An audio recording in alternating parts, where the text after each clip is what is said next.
Bonjour à toutes, bonjour à tous. Aujourd'hui, nouvelle vidéo sur la chaîne Le Garage PTS. Vidéo qui va concerner un test automobile.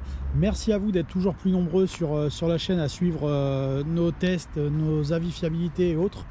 Là, aujourd'hui, on va parler test sur une voiture qui est assez peu commune et on va réclamer de la japonaise. Donc, voici une japonaise. Et c'est une Nissan Almera 1,6 litre 100 chevaux, finition confort, année 2000. Donc la Nissan Almera, qui est un produit assez peu connu chez nous, mais qui fait partie malgré tout d'un produit classique chez Nissan. C'était le milieu de gamme à l'époque. La Nissan Almera qui est sortie de 1995 à 2004, donc une carrière relativement longue et qui a subi donc 3 générations. La première et la deuxième qui étaient à peu près identiques au niveau du style. Donc là on a affaire à une deuxième série, la deuxième série qui est malgré tout plus jolie, bien que le design reste extrêmement discret, et c'est ce qui a essentiellement desservi la carrière de cette voiture. La deuxième série comme celle-ci donc a une calandre très légèrement redessinée, un pare-choc un peu plus sport à l'avant et des feux qui sont rouges et gris. Sur les premières séries de Nissan Almera, on avait affaire à des feux rouges et orange. Une face avant nettement moins, je dirais, sportive, encore plus banale que cette version. On a également droit à un petit bec arrière sur le coffre. Et la troisième série de Nissan Almera qui est sortie donc à partir de avril 2000, si je dis pas de bêtises. Donc celle-ci c'est toute dernière en série 2. Donc les troisièmes séries avaient des feux complètement différents à l'avant. Elle ressemblait un peu plus à une Xara que une Xara phase 2. Elles avaient des feux un peu ronds, des grosses calandres, etc. J'ai trouvé nettement moins jolie que ces versions 2.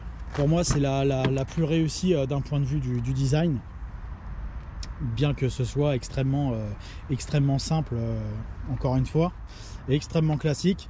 Également à l'intérieur, un style tout à fait dans le ton des véhicules japonais des années 90, c'est-à-dire c'est pas très marrant, c'est gris foncé voire noir au niveau des plastiques, un petit peu de tissu coloré sur le panneau de porte. Donc c'est une version 3 portes, j'ai oublié de le préciser, mais bon, ça se voit.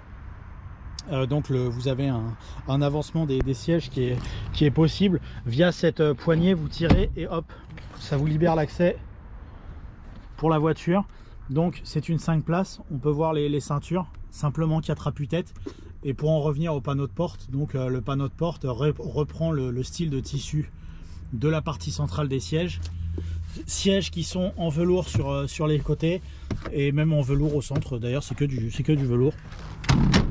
Et le siège reprend sa place. Par contre le siège conducteur, donc vous avez la même manette, sauf qu'il reprend pas sa place, c'est un petit peu dommage. Donc le panneau de porte reçoit une poignée de porte très simple, un bouton de vitesse électrique également archi simple, un haut-parleur, c'est tout ce qu'il y a. Donc on va trouver en plus de la condamnation de la vitre électrique passager la fonction automatique pour l'ouverture de la vitre conducteur. Et ensuite sur la planche de bord, très simple, très basique, des compteurs également très simples. Là tout est vraiment fonctionnel dans cette voiture. De gauche à droite le réservoir d'essence, l'autonomie pardon, le compteur avec le journalier et le kilométrage qui s'affiche. Donc cette voiture a aujourd'hui 231, c'est un journalier. Je sais pas si on voit mieux quand j'allume les feux, non on voit pas mieux. Donc elle a 131 000 km aujourd'hui, hein, et 131 500 km. Un compte tour gradué jusqu'à 8000 tours et un début de zone rouge à 6600 tours.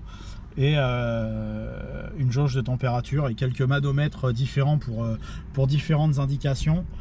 Un autoradio cassette d'origine Nissan, donc elle a été fournie comme ça, la version confort. Et cette voiture donc ne dispose pas de la climatisation, on a une ventilation simple avec recyclage d'air et c'est à peu près tout. On a quand même les rétroviseurs électriques de ce côté-là. Autre particularité des véhicules japonais, je pense qu'ils font encore ça d'ailleurs aujourd'hui, donc depuis toujours, une tirette pour ouvrir le coffre ou pour ouvrir la trappe à essence. Donc c'est écrit clairement, si je pousse comme ça, je déverrouille la trappe à essence. Si je tire dans l'autre sens, je déverrouille le coffre. Donc là on peut voir un trappe à essence à bouchon simple. J'accède à un coffre qui est d'une contenance assez moyenne. Le plancher est assez haut Il y a de gros retours de passage de roues. Donc les roues doivent bien rentrer dans le véhicule. Le coffre est nettement plus petit que sur une Oxara qui pouvait être sa concurrente à l'époque par exemple. J'ai plus tellement souvenir du coffre de la 306, mais il me semble qu'il est plus grand aussi, la Mégane aussi. Donc c'est un petit peu décevant de ce côté là au niveau du coffre. Le reste de l'espace à bord est correct, hein, même pour 4 adultes on n'est pas trop à l'étroit. Pour 5 c'est plus compliqué. Vous voyez là, le siège il est reculé on va dire à mi-course. Et donc on a de quoi mettre des jambes d'adultes. Et là il est reculé à fond celui-ci, et donc là ça devient un peu plus étroit. Globalement l'espace à bord pour les usagers est correct. Le coffre est petit. On a droit également à un volant cuir et un pommeau cuir, un soufflet de frein à main en cuir. Donc c'est des petites touches de luxe je dirais. Bien que la finition confort ce soit le modèle de base. Donc là c'est une version standard de la confort, avec en plus la peinture métallisée et les jantes alliages. Jantes alliages qui sont de petites jantes en 14 pouces, mais ça correspondait aux dimensions de l'époque des véhicules de milieu de gamme, hein. 14 pouces c'était ce qu'on faisait. Du coup ça participe vraiment à ce style de voiture des années 90. Le moteur, un 1,6 litre 16 soupapes à double arbre à cam en tête, 200 chevaux. Moteur qui est équipé d'une boîte manuelle à 5 rapports, distribution par chaîne. On peut voir que le coffre a été sacrifié au lieu et place du compartiment moteur. Il y a énormément de place, hein. On peut faire n'importe quoi sur cette voiture. Changer une batterie c'est très simple, changer le démarreur qui est là c'est archi simple, l'alternateur c'est très simple, faire une vidange pareil, les bougies, enfin tout est archi accessible sur cette voiture. Et d'autant plus que cette version là qui dispose donc de ce moteur 1,6 litre de 200 chevaux est extrêmement fiable. Alors il y avait très peu de moteurs disponibles sur les Nissan Almera. Ce moteur 1,6 litre ça a été le plus vendu. Il y a eu aussi des versions 1,5 litre 90, une très rare version GTI avec un 2 litres de 143 chevaux qui est équipé aussi les Nissan 100 NX. Alors celle-ci pour la trouver il faut se lever de bonne heure. Et également une version diesel en 2 litres donc qui faisait de mémoire 60 chevaux quoi, ou quelque chose comme ça, ou 70 chevaux, enfin bref c'était vraiment le diesel à l'ancienne. Là pour le coup c'est donc une version 1,6 litre de 100 chevaux qui nous intéresse aujourd'hui, qui est très fiable. Je vais pas faire de vidéo de fiabilité puisque ça ira très vite, hein. Il n'y a pas grand chose à y dire. Si vous souhaitez en acheter une à l'occasion, contrôlez quand même que la voiture soit exempte de corrosion comme celle-ci, qu'elle ait eu un minimum d'entretien. Et si cette voiture n'a pas de corrosion et qu'elle a eu un minimum d'entretien, c'est une auto qui va durer encore extrêmement longtemps. Donc a priori vous ne serez pas embêté. Donc vous pouvez foncer sans problème sur l'achat d'une Nissan Almera comme ça. On va pouvoir les laisser sur route pour confirmer ou pas les dispositions mécaniques et de châssis de cette voiture. Donc nous voici à bord de la Nissan Almera année 2000, dotée d'un 1,6 litre 100 chevaux en finition confort pour rappel. J'ai oublié de préciser dans la liste des équipements de la voiture qu'elle dispose malgré tout d'un double airbag et de l'ABS, ce qui était le standard du début des années 2000. Malgré ça il y avait certaines voitures qui ne le proposaient pas encore à ce moment là. Cette voiture bénéficiait de cet équipement, et le seul luxe on va dire de cette voiture c'est les éléments en cuir, volant, pommeau et soufflet de frein à main.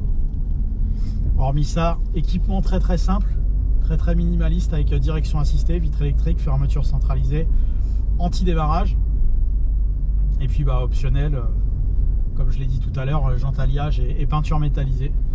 Mais c'était le premier niveau de finition disponible sur la Nissan Almera, cette version confort. Donc la première chose c'est que le siège est plutôt très ferme, mais avec un maintien plus que correct. Je m'attendais vraiment à pire de ce côté là. Alors l'assise est un petit peu courte certes, donc je pense que sur long parcours elle doit être assez fatigante au niveau du siège.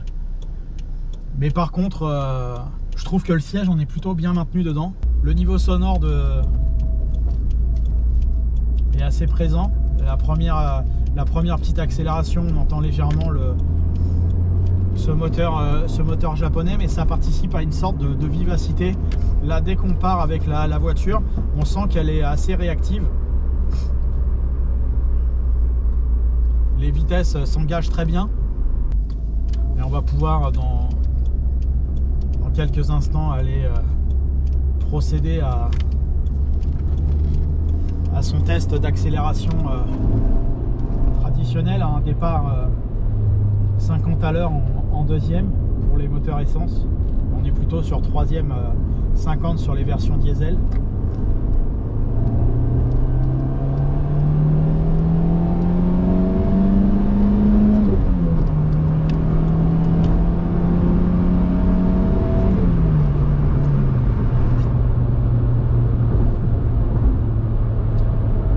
Alors pour un véhicule comme ça, avec un design très banal, on a une voiture qui monte plutôt rapidement en termes de vitesse. C'est plutôt sympa. Malgré tout, pour un 16 soupape, il est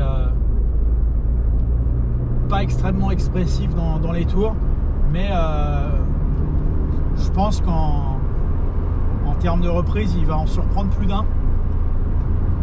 Alors bien sûr, le poids est contenu de cette voiture,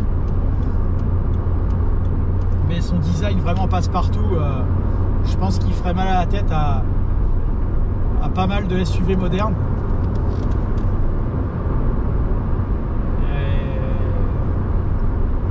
C'est assez drôle d'ailleurs. La capacité de reprise de cette voiture, tout à fait banale encore une fois, est vraiment bonne. Là où j'ai l'habitude moi de faire cette accélération au même endroit, je trouve que c'est plus qu'honnête. Ça marche nettement mieux que les diesels modernes de 110-120 chevaux, donc ce qui est on va dire le cœur de gamme aujourd'hui, hein, ce qui se vend beaucoup.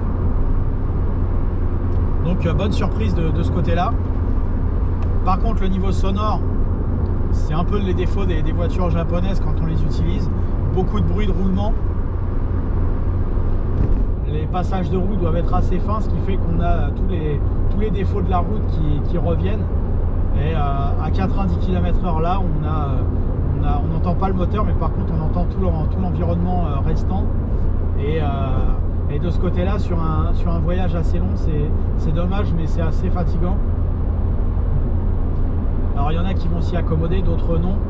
Mais dans tous les cas, si vous parlez avec votre passager, il faudra monter le son de la voix ou éventuellement monter le son de la radio.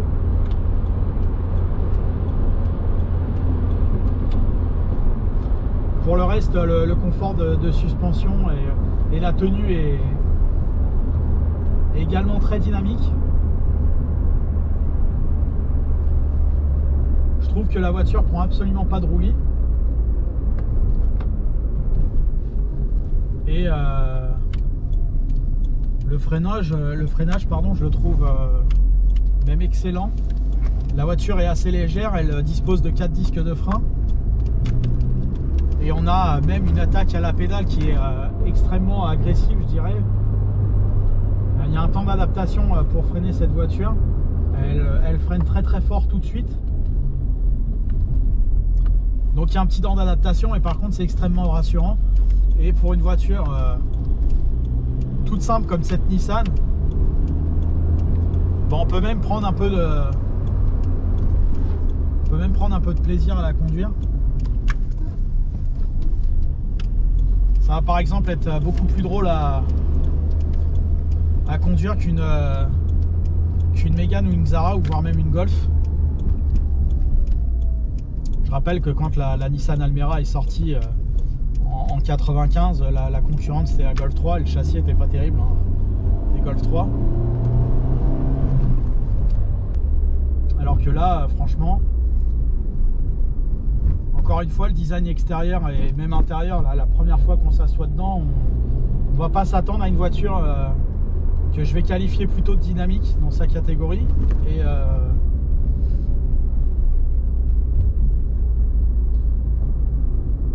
si vous aimez, alors bien, ça reste une voiture de 100 chevaux, hein, bien sûr, hein. Et si vous aimez que la voiture soit un peu vivante, drôle à conduire, bah, cherchez-vous ça. Prix où ça coûte, franchement, faut pas s'en priver. Je le disais tout à l'heure, les vitesses s'engagent très bien, quel que soit le rapport, les verrouillages sont fermes, tout tombe bien sous la main. Alors bien sûr, il n'y a pas d'équipement, donc évidemment, il n'y a pas spécialement de difficulté à chercher les commandes, hein. Tout tombe sous la main, essuie-glace, clignotant, klaxon, ventilation, ce que vous voulez. C'est très simple. La direction est suffisamment lourde, c'est encore une assistance de direction à l'ancienne avec une assistance hydraulique. Et donc tout ça, ça participe vraiment au plaisir de conduire de cette voiture. En somme, très peu de défauts sur cette voiture. Un dessin très trop discret.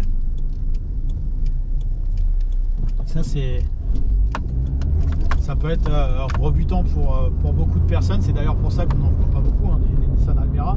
C'est que je pense que le design n'était pas assez engageant à l'époque. Pour moi, le seul défaut, hein, de cette voiture, c'est son niveau sonore. Son niveau sonore général est assez épuisant, parce que pour le reste, elle remplit toutes les bonnes qualités. C'est-à-dire qu'elle va être fiable. Je préfère les voitures discrètes. Elle va avoir un dynamisme très intéressant, un prix d'achat contenu et une consommation qui est également dans le bon goût d'un véhicule économique. À l'heure où on parle, le carburant, le sans-plomb est à peu près à 1,40 €. Et avec 30 €, vous faites à peu près 300 km. Donc 10 € pour 100 km, c'est encore économique aujourd'hui. Donc c'est une voiture qui remplit beaucoup de qualités, qui mérite largement qu'on s'y intéresse si vous avez la chance d'en trouver une. Et le deuxième défaut, bah, c'est qu'on en trouve très peu, donc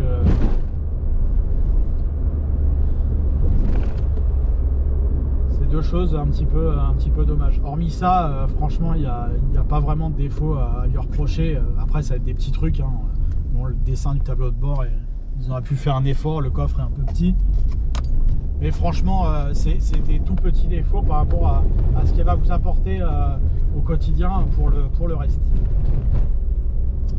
Voilà, merci à vous d'avoir suivi cette nouvelle vidéo de test de véhicule. Merci à vous d'être toujours plus nombreux. N'hésitez pas à vous abonner, à aimer la chaîne Le Garage PTS sur YouTube, Facebook et Instagram. Merci à vous, à bientôt.